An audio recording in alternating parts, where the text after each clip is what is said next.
당신은 아침에 눈을 뜰 때 어떤 목소리를 듣는가? 어쩌면 그것은 오늘도 열심히 살아야 해라고 속삭이는 목소리일 수도 있다. 혹은 피곤해, 조금만 더 쉬고 싶어라고 말하는 또 다른 목소리일 수도 있다. 우리는 하루에도 수십 번 이런 내면의 대화를 나눈다. 그런데 이상한 것은 그 목소리들이 모두 나의 목소리 같으면서도 때로는 전혀 낯선 누군가의 것처럼 느껴진다는 점이다. 칼 융은 인간의 내면에는 여러 목소리가 공존한다고 말했다. 그것은 단순히 생각이나 감정의 차이가 아니라 우리 안에 살고 있는 서로 다른 자아들의 목소리다. 부모님의 기대가 내면화된 목소리, 사회가 요구하는 역할의 목소리, 억눌린 욕망의 목소리, 그리고 그 모든 것 너머에 있는 진짜 나의 목소리. 문제는 우리가 이 목소리들을 구분하지 못한 채 혼란 속에서 살아간다는 것이다. 어떤 목소리가 진짜 나인지 모르는 채 표류한다. 당신은 지금 어떤 목소리에 귀 기울이며 살고 있는가? 그 목소리는 정말 당신의 것인가? 아니면 누군가가 당신에게 심어놓은 것인가? 오늘 우리는 함께 그 목소리들의 미로 속으로 들어가 보려 한다. 그리고 그 속에서 진짜 당신의 목소리를 찾아낼 것이다. 그것은 쉽지 않은 여정이지만 가장 필요한 여정이다. 왜냐하면 진짜 목소리를 찾는 순간 당신의 삶은 비로소 당신의 것이 되기 때문이다. 우리는 태어나는 순간부터 목소리를 배운다. 엄마의 목소리, 아빠의 목소리, 선생님의 목소리. 그들은 우리에게 무엇이 옳고 그른지, 무엇을 해야 하고 하지 말아야 하는지를 가르친다. 착한 아이는 이렇게 해. 공부를 열심히 해야 해. 남에게 피해를 주면 안 돼. 이런 말들이 반복되면서 우리 안에 하나의 목소리가 자리 잡는다. 융은 이것을 페르소나라고 불렀다. 사회 속에서 우리가 쓰는 가면이다. 페르소나는 나쁜 것이 아니다. 그것은 필요한 것이다. 우리가 사회 속에서 관계를 맺고 살아가기 위해서는 어느 정도의 가면이 필요하다. 직장에서의 나, 부모로서의 나, 친구 앞에서의 나, 이 모든 역할은 페르소나를 통해 수행된다. 문제는 우리가 그 가면을 너무 오래 쓰다 보면 그것이 진짜 얼굴인 줄 착각하게 된다는 점이다. 가면 뒤에 숨은 진짜 얼굴을 잊어버린다. 한국 사회는 특히 강한 페르소나를 요구한다. 효도해야 하고, 성실해야 하고, 남들에게 뒤처지면 안 되고, 체면을 지켜야 한다. 이런 목소리들이 어린 시절부터 우리 안에 쌓인다. 그래서 많은 사람들이 중년이 되어서야 문득 깨닫는다. 나는 지금까지 누구의 삶을 살아온 걸까? 내가 정말 원했던 것은 무엇이었을까? 이 질문 앞에서 많은 이들이 혼란을 느낀다. 왜냐하면 그들은 페르소나의 목소리만 들어왔기 때문이다. 그렇다면 페르소나가 아닌 진짜 목소리는 어디에 있는가? 융은 그것이 무의식 깊은 곳에 숨어 있다고 말했다. 우리가 살면서 억눌러야 했던 감정들, 표현하지 못했던 욕망들, 인정받지 못했던 재능들. 이 모든 것이 무의식 속에 쌓여 있다가 어느 순간 목소리를 내기 시작한다. 그것은 때로 꿈으로 나타나고 때로 설명할 수 없는 불안이나 공허함으로 다가온다. 그리고 때로는 갑작스러운 충동이나 강한 끌림으로 우리를 흔든다. 당신도 경험해 보았을 것이다. 모든 것이 잘 되고 있는데도 마음 한구석이 허전한 느낌. 성공했다고 말할 수 있는데도 뭔가 잘못된 것 같은 기분. 그것은 당신의 무의식이 보내는 신호다. 진짜 당신이 지금 살고 있는 삶에 동의하지 않는다는 신호. 페르소나의 목소리가 아닌 다른 목소리가 당신을 부르고 있다는 신호. 많은 사람들이 이 신호를 무시한다. 바쁘게 살다 보면 그런 감정들을 느낄 시간조차 없다. 혹은 그것을 인정하는 것이 두렵다. 지금까지 쌓아온 모든 것을 부정하는 것처럼 느껴지기 때문이다. 하지만 무의식의 목소리를 계속 무시하면 어떻게 될까? 윤근 그것이 결국 증상으로 나타난다고 경고했다. 우울증, 불안, 신체화 증상, 중독, 이런 것들은 단순히 스트레스의 결과가 아니라 무시당한 내면의 목소리가 보내는 절규일 수 있다. 그렇다면 우리는 어떻게 해야 하는가? 먼저 자신 안에 여러 목소리가 있다는 것을 인정해야 한다. 당신 안에는 성실하게 일하라고 말하는 목소리도 있고, 쉬고 싶다고 말하는 목소리도 있다. 성공하고 싶다는 목소리도 있고, 모든 것을 내려놓고 싶다는 목소리도 있다. 이 목소리들은 서로 모순되는 것처럼 보이지만 사실은 모두 당신의 일부다. 문제는 하나의 목소리만 옳다고 여기고 나머지를 억압하는 것이다. 융은 인간의 성장 과정을 개성화라고 불렀다.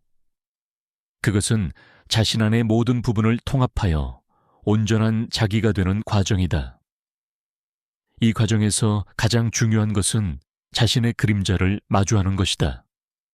그림자란 우리가 인정하기 싫어하는 자신의 면모다. 이기적이고 게으르고 질투심 많고 약한 모습들. 우리는 이런 면을 숨기고 억누르려 한다. 하지만 그림자는 사라지지 않는다. 오히려 더 강하게 자라난다. 당신은 가끔 자신이 싫어하는 사람을 만난 적이 있을 것이다. 유독 그 사람을 보면 화가 나고 불편하다. 윤근 이런 경우 그 사람이 당신의 그림자를 비추고 있을 가능성이 크다고 말했다. 우리는 타인에게서 자신이 인정하지 않는 부분을 볼 때 강하게 반응한다. 그 사람이 문제가 아니라 그 사람을 통해 드러나는 나 자신의 모습이 불편한 것이다. 그림자를 인정하는 것은 쉽지 않다. 하지만 그것은 필수적이다. 왜냐하면 그림자 속에는 단순히 부정적인 면만 있는 것이 아니라 억눌린 잠재력도 숨어 있기 때문이다. 예를 들어 당신이 늘 착하고 순종적인 사람으로 살아왔다면 당신의 그림자 속에는 분노와 저항의 에너지가 있을 것이다. 그것을 인정하고 통합할 때 비로소 당신은 진정한 힘을 얻는다. 무조건 참는 것이 아니라 필요할 때 당당히 말할 수 있는 힘. 한국의 많은 중년 여성들이 이 과정을 겪는다. 평생 어머니로, 아내로, 며느리로 살면서 자신의 욕구를 뒤로 미뤄왔다. 그러다 어느 순간 폭발한다. 갑자기 모든 것이 싫어진다. 남편도, 자식도, 가사도. 이것은 이기심이 아니라 오랫동안 억눌렸던 진짜 자기가 목소리를 내는 것이다. 나도 내 삶을 살고 싶다. 나도 나를 위한 시간이 필요하다. 이 목소리를 죄책감으로 억누르면 병이 된다. 하지만 그것을 인정하고 받아들이면 새로운 삶이 시작된다. 남성들도 마찬가지다. 평생 강해야 한다는 목소리를 들으며 살아온 남성들은 자신의 연약함을 인정하지 못한다. 두렵고 외롭고 도움이 필요하다는 것을 말하지 못한다. 그러다 중년이 되어 갑자기 무너진다. 퇴직, 질병, 관계의 단절. 이런 위기 앞에서 그들은 처음으로 자신의 그림자와 마주한다. 나는 생각보다 약하다. 나는 혼자서는 할 수 없다. 이것을 인정하는 순간 역설적으로 진짜 강함이 시작된다. 그림자를 통합한다는 것은 나쁜 사람이 되는 것이 아니다. 오히려 더 온전한 사람이 되는 것이다. 빛만 있는 곳에는 깊이가 없다. 그림자가 있어야 입체감이 생긴다. 당신의 약함을 인정할 때 당신은 타인의 약함도 이해하게 된다. 당신의 어둠을 받아들일 때 당신은 타인의 어둠도 품을 수 있게 된다. 이것이 바로 진정한 성숙이다. 융은 인간의 심리 구조를 여러 층으로 설명했다. 가장 바깥층에는 페르소나가 있다. 사회적 가면. 그 아래에는 개인 무의식이 있다. 그곳에는 당신의 개인적 경험과 기억, 그리고 그림자가 자리한다. 그리고 그보다 더 깊은 곳에 집단 무의식이 있다. 그곳에는 인류 전체가 공유하는 원형적 이미지들이 살고 있다. 어머니, 아버지, 영웅, 현자. 이런 원형들은 문화를 넘어 모든 인간에게 공통적으로 나타난다. 이 모든 층을 통합하는 중심에 자기가 있다. 융이 말하는 자기는 단순히 나라는 개념이 아니라 의식과 무의식을 포함하는 전체 정신의 중심이다. 진짜 목소리는 바로 이 자기에서 나온다. 그것은 페르소나의 목소리처럼 외부에서 배운 것이 아니고 그림자의 목소리처럼 억압된 것도 아니다. 그것은 당신의 가장 깊은 본질에서 우러나오는 목소리다. 자기의 목소리를 듣는다는 것은 쉽지 않다. 왜냐하면 그것은 조용하고 미묘하기 때문이다. 페르소나의 목소리는 크고 명확하다. 이렇게 해야 해, 저렇게 하면 안 돼. 하지만 자기의 목소리는 속삭임처럼 다가온다. 그것은 논리적 설명 없이 단지 느낌으로 온다. 이것이 내 길인 것 같아. 이 사람과 함께 있으면 마음이 편해. 이 일을 할 때 시간 가는 줄 모르겠어. 이런 미묘한 신호들이 바로 자기가 보내는 메시지다. 문제는 현대인들이 너무 바쁘고 시끄러운 환경에서 살기 때문에 이 조용한 목소리를 듣지 못한다는 것이다. 우리는 끊임없이 정보에 노출되고 타인의 의견을 듣고 비교하고 평가받는다. SNS를 보면 다른 사람들은 모두 행복해 보이고 성공한 것처럼 보인다. 그러면 나도 그렇게 되어야 한다는 목소리가 커진다. 하지만 그것은 당신의 목소리가 아니다.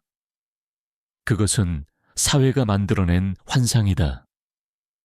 자기의 목소리를 듣기 위해서는 먼저 고요함이 필요하다. 혼자만의 시간, 아무것도 하지 않는 시간. 한국 사람들은 이것을 낭비라고 생각하는 경향이 있다. 뭔가를 하고 있어야 하고 생산적이어야 한다고 배웠기 때문이다. 하지만 융은 반대로 말했다. 진정한 생산성은 내면의 고요함에서 나온다. 자기 자신과 연결되지 않은 채 아무리 많은 일을 해도 그것은 공허할 뿐이다. 당신은 언제 마지막으로 아무것도 하지 않고 그냥 있어 본 적이 있는가?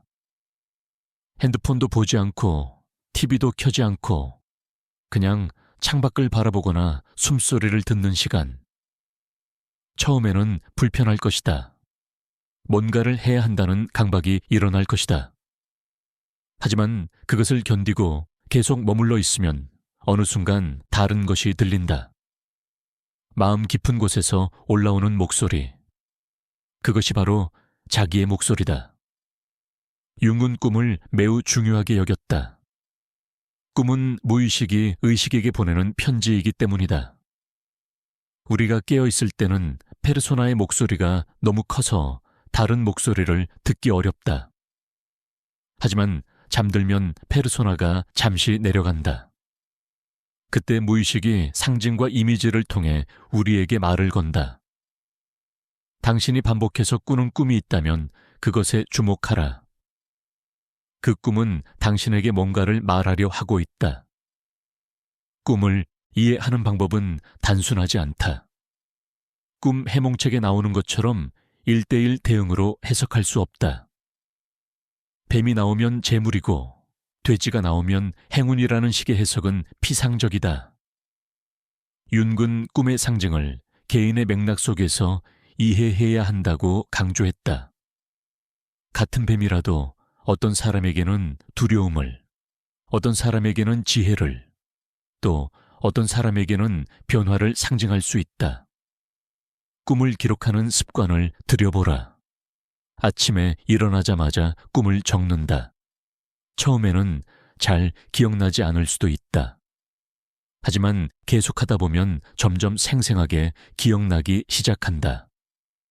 그리고 그 꿈들을 되돌아보면 패턴이 보인다. 반복되는 주제, 반복되는 감정, 반복되는 상징. 그것이 바로 당신의 무의식이 지금 당신에게 전하려는 메시지다.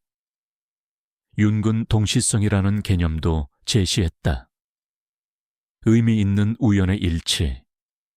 예를 들어, 당신이 오랫동안 어떤 사람을 생각하고 있었는데 갑자기 그 사람한테서 연락이 온다거나, 어떤 문제로 고민하고 있었는데 우연히 읽은 책에서 답을 발견한다거나, 이런 경험을 단순한 우연이라고 치부할 수도 있다. 하지만 융은 이것이 무의식과 외부 세계가 연결되어 있다는 증거라고 보았다. 동시성의 경험은 당신이 올바른 길에 있을 때 자주 일어난다. 자기의 목소리를 따라 살 때 우주가 당신을 돕는 것처럼 느껴지는 순간들, 필요한 사람을 만나고 필요한 정보를 얻고 필요한 기회가 찾아온다. 이것을 미신이라고 할 수도 있다.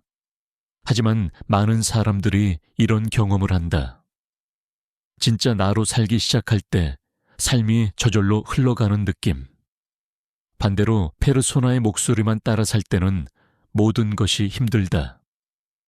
끊임없이 노력해야 하고, 밀어붙여야 하고, 싸워야 한다. 왜냐하면 당신이 가려는 방향이 진짜 당신의 방향이 아니기 때문이다. 물살을 거슬러 헤엄치는 것과 같다. 아무리 열심히 해도 지칠 뿐이다.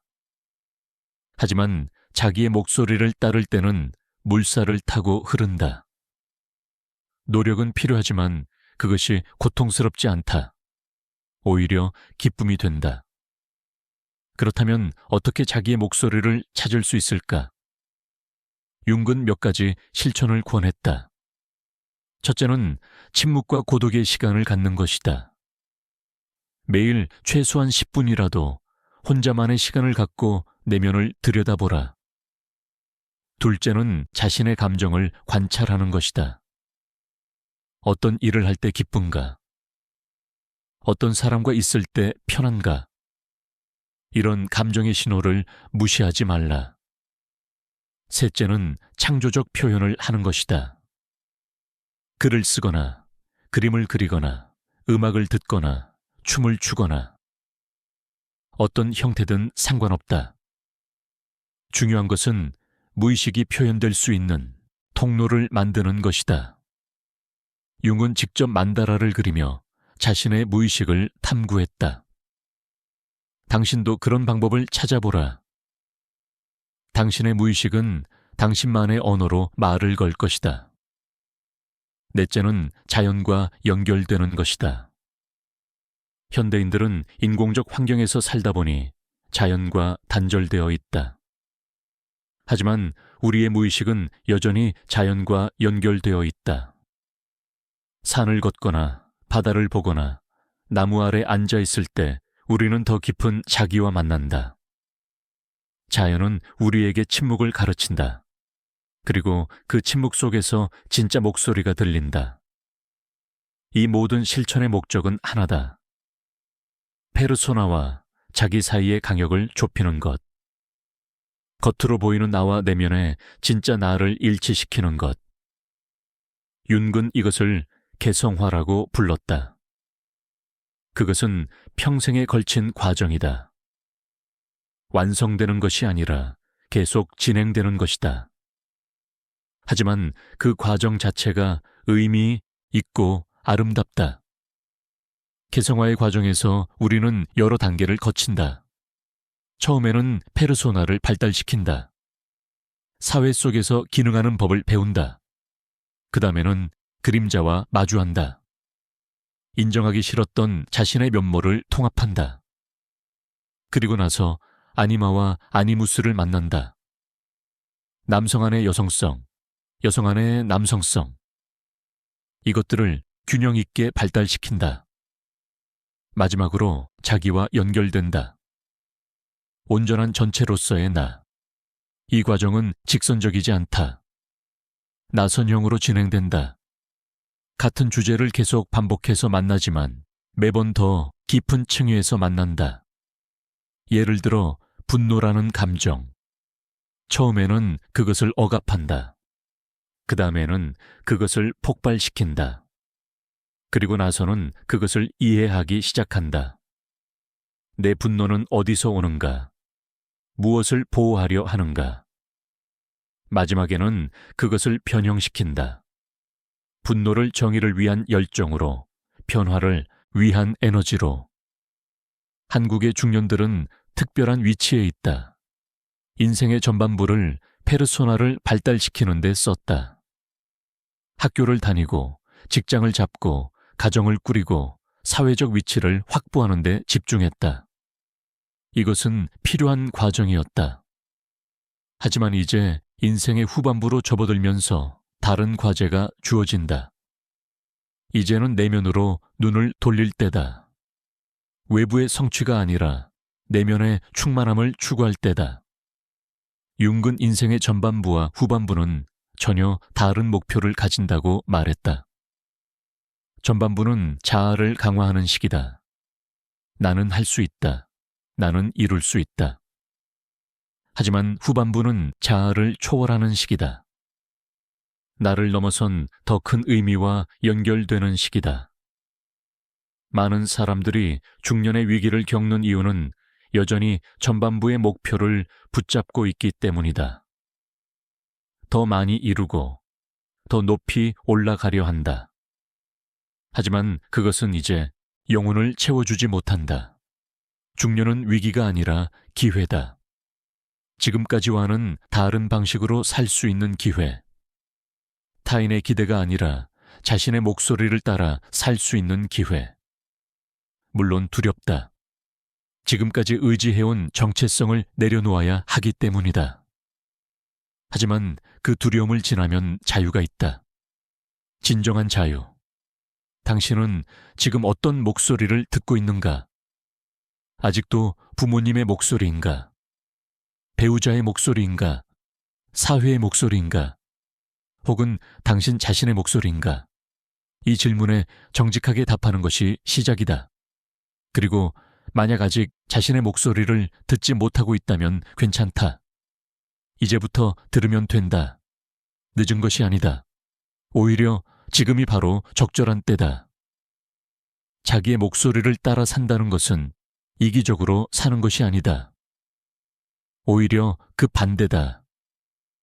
진짜 나로 살 때 비로소 타인에게도 진실할 수 있다. 가면을 쓰고 있을 때는 타인과의 관계도 가짜다. 하지만 진짜 나를 드러낼 때 진짜 관계가 시작된다. 물론 어떤 사람들은 떠날 것이다. 그들은 당신의 페르소나와 관계를 맺었던 사람들이다. 하지만 진짜 당신을 사랑하는 사람들은 남을 것이다. 그리고 새로운 사람들이 올 것이다. 진짜 당신과 공명하는 사람들이. 이 여정은 외롭지 않다. 비록 당신 혼자 걸어가는 길처럼 보이지만 사실은 인류 전체가 걸어온 길이다. 모든 신화와 종교, 모든 예술과 철학은 결국 같은 주제를 다룬다. 진짜 나는 누구인가? 어떻게 살아야 하는가? 당신의 여정은 개인적이면서 동시에 보편적이다. 당신이 자기 자신을 찾아갈 때 당신은 모든 인간과 연결된다. 윤근 말년에 이렇게 말했다. 인생의 의미는 무엇을 이루었는가가 아니라 무엇이 되었는가에 있다고. 당신은 지금 무엇이 되어가고 있는가? 페르소나가 원하는 존재가 되고 있는가? 아니면 자기가 부르는 존재가 되고 있는가? 이 질문 앞에 정직하게 서라. 그리고 용기를 내어 진짜 목소리를 따라가라. 당신 안의 목소리는 지금도 속삭이고 있다. 조용하지만 분명하게 길을 알려주고 있다. 당신이 해야 할 일은 단 하나다. 귀 기울이는 것, 그리고 따라가는 것. 그 목소리가 당신을 어디로 데려가든 그곳이 바로 당신의 집이다. 당신이 진정으로 속한 곳이다. 이제 숨을 깊이 들이쉬고 천천히 내쉬어라. 주변의 소음을 잠시 내려놓고 당신 안의 고요함으로 들어가라. 그 고요함 속에서 무엇이 들리는가? 그것이 바로 당신의 진짜 목소리다. 두려워하지 마라. 의심하지 마라. 그 목소리를 신뢰하라. 그것이 당신을 진정한 당신으로 이끌 것이다. 우리는 지금까지 여러 목소리에 대해 이야기했다. 페르소나의 목소리, 그림자의 목소리, 그리고 자기의 목소리. 이 모든 목소리는 당신 안에 공존한다. 문제는 어느 목소리에 귀 기울이느냐다. 대부분의 사람들은 가장 큰 목소리만 듣는다. 하지만 진실은 종종 가장 작은 목소리 속에 있다. 당신이 오늘 이 영상을 보고 있다는 것은 우연이 아니다. 어쩌면 당신의 무의식이 당신을 이곳으로 이끌었는지도 모른다. 뭔가를 찾고 있었기 때문에, 답을 원했기 때문에, 혹은 단지 확인받고 싶었기 때문에, 내가 느끼는 이 혼란이 정상적인 것이라는 확인, 내가 걷고 있는 이 길이 의미 있는 것이라는 확인. 여기 당신에게 전하는 메시지가 있다. 당신은 혼자가 아니다. 당신이 겪고 있는 이 내면의 갈등과 혼란은 성장의 신호다. 비켜노아의 전조다. 번데기가 나비가 되기 전에 겪는 어둠과 같다. 그 어둠이 없으면 날개도 없다. 당신이 지금 느끼는 불편함을 피하려 하지 마라. 오히려 그 안으로 들어가라. 거기에 당신이 찾던 답이 있다. 진짜 목소리를 찾는다는 것은 목적지에 도착하는 것이 아니라 여정을 시작하는 것이다. 그 여정에는 끝이 없다. 당신은 계속 배우고, 계속 성장하고, 계속 변화할 것이다. 오늘의 당신은 어제의 당신과 다르고, 내일의 당신은 오늘의 당신과 다를 것이다. 그것이 삶이다. 흐르는 강물처럼 멈추지 않는 것. 하지만 그 변화 속에서도 변하지 않는 것이 있다. 바로 당신의 본질, 당신의 자기. 그것은 늘 그곳에 있었고, 지금도 있고, 앞으로도 있을 것이다. 당신이 해야 할 일은 그것을 발견하는 것이 아니라 기억해내는 것이다. 당신은 이미 알고 있다. 다만 잊고 있었을 뿐이다. 오늘부터 작은 실천을 시작해보라. 매일 아침 일어나서 스스로에게 물어보라. 오늘 나는 누구의 목소리를 따라 살 것인가? 그리고 하루를 마칠 때 다시 물어보라. 오늘 나는 진짜 내 목소리를 얼마나 들었는가? 이 간단한 질문이 당신의 삶을 바꿀 것이다. 당신의 목소리를 듣는 것은 권리가 아니라 책임이다. 당신이 진짜 당신으로 살지 않으면 세상은 당신을 통해 표현되어야 할 무언가를 잃는다. 당신은 대체 불가능하다. 당신만이 할 수 있는 일이 있고, 당신만이 전할 수 있는 메시지가 있고, 당신만이 만들 수 있는 영향이 있다.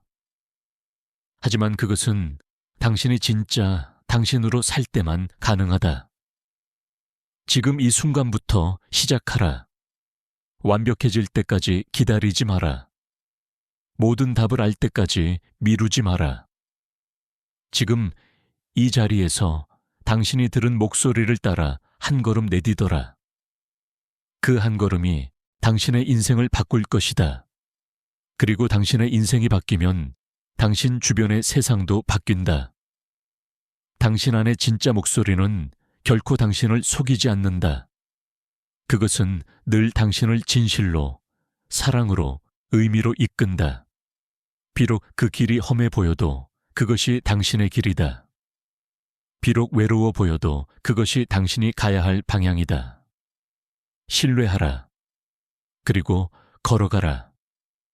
당신의 영혼이 당신을 기다리고 있다.